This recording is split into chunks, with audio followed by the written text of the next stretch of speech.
Dan apakah ada bank sampah yang lainnya? Jangan sampai kita bergesekan dengan kompetitor kita seperti itu. Iya.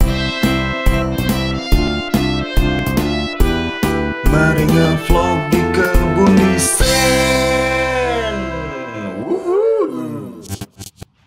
Assalamualaikum warahmatullahi wabarakatuh. Selamat datang di vlognya Kebun Desain. Oke teman-teman, kali ini kita punya tips yang menarik nih yang akan kami share ke teman-teman. Oke, namun sebelumnya kita mau jelasin dulu nih, ini channel apa sih? Jadi ini adalah channel edukasi bisnis, marketing, dan dunia desain grafis. Dan ini merupakan channel bagian dari studio desain grafis Kebun Desain gitu, yang menjual berbagai jasa desain seperti desain logo, desain kemasan, desain sosial media, dan cetakannya seperti ini. Kayak gitu ya, jadi buat temen-temen yang pengen cetak desain, ya desain kemasan kayak gitu ya, bisa order ke kita. Pengen desainnya aja, logo, misalkan desain kemasannya aja, itu juga bisa, kita ahlinya di situ. Jadi langsung aja pesan ke nomor WhatsApp yang ada di deskripsi. Kayak gitu. Siap. Ya. Namun kita kenalin dulu nih, aku Dede dan aku Dinu. Oke, kali ini kita akan membahas terkait tips bagaimana sih kita berjualan di era digital di tahun 2020 ini. Kami nggak bosan-bosan nih ya buat ngingetin teman-teman soal ini. Ini penting banget nih, apalagi di tahun 2022 ini kita harus bangkit lagi nih. Betul, harus jos lagi gitu. Kayak gitu. Mantap. Oke, jadi gimana nih tipsnya? Jadi tips yang pertama itu, kamu jangan bikin produk dulu. Why? Oke, jangan bikin produk ya. Padahal gitu ya? Padahal usaha harus bikin produk ya. Iya. Gimana nih? Bingung kan? Sebenarnya yang harus dilakukan oleh seorang pengusaha atau UMKM atau pengusaha yang berskala besar atau siapapun yang mau berwirausaha adalah identifikasi masalah dulu.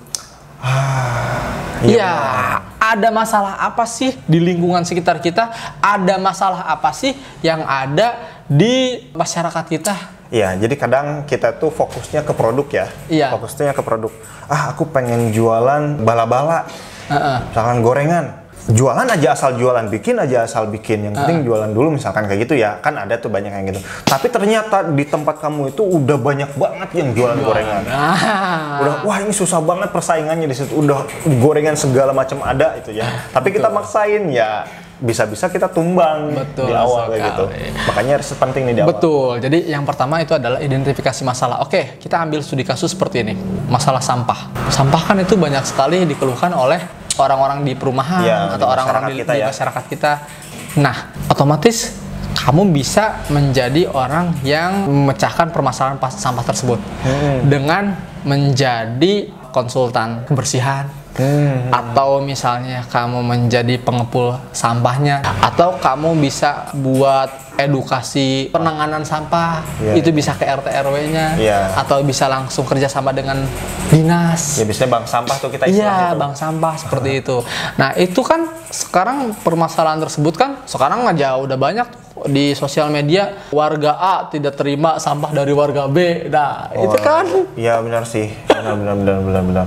Ya itu ya pentingnya research dulu. Jadi kita bisa bisnis itu berbasis kebutuhan masyarakat. Betul. Nggak langsung berbasis produk aja kayak gitu yang kita paksain, padahal ketika kita research peluangnya jadi lebih luas karena kebutuhannya itu sangat mendesak. Kayak gitu di masyarakat. Apa tadi soal sampah ini mendesak banget, ini peluang besar. Nah, kamu jadi orang yang pertama menggarap bisnis tersebut. Betul sekali. Kayak gitu. Nice. Oke, tadi udah identifikasi masalah. Yang kedua, nah ini tentukan ide bisnis. Tentukan ide bisnis. Jadi tadi kan permasalahannya sampah. Ya, risetnya yang dibutuhkan adalah pengelolaan sampah. Nah, ide bisnisnya apa? Terserah. Ternyata ide bisnisnya ada banyak. Tadi kan kita sempat singgung juga ya. Jadi konsultan sampah. Bisnis workshop gitu kan ya. Bank sampah juga. Atau pengepul ya kan ya sebutnya. Istilahnya pengepul, cuman yang kerennya itu bank sampah. Kayak gitu. Nah, tentukan tuh lebih berpeluang mana gitu. Iya. Padahal sebenarnya sih banyak tuh contoh-contoh bank sampah yang udah diliput media-media besar kayak gitu ya. Kita tinggal bisa adopsi sebetulnya. ATM ya? Itu apa namanya? Ya pokoknya tadi di lingkungan kita belum ada tuh yang menggarap itu. Ya risetnya juga membutuhkan banget hasil risetnya. Udah bisa garap. Contoh pakai ATM produk orang lain. Betul sekali. Jadi kalau misalnya udah ada identifikasi masalah ya udah tentukan ide bisnisnya kira-kira apa tuh tadi kan. Dan ATM. Oke, yang ketiga tadi kan identifikasi masalah udah. Ternyata masalahnya banyak banget ya di Indonesia ini terkait sampah. Terus ide bisnisnya anggaplah kita mau jadi pengepulnya, ya bank sampah bank gitu sampah ya. Ya, yang ketiga adalah lakukan market research. Ya, seberapa besar marketnya yang ada di lingkunganmu. Karena kan kalau misalnya bank sampah ini kan otomatis harus ada offline-nya. Dan berarti kan jangkauan radiusnya berapa kilometer gitu. Dan apakah ada bank sampah yang lainnya? Jangan sampai kita bergesekan dengan kompetitor kita seperti itu. Iya benar banget tuh Mas, market research. Buat saya sih kalau masalah bank sampah ini kita ambil sampel idenya itu bank sampah kayak gitu ya. Ini masih banyak banget deh ya.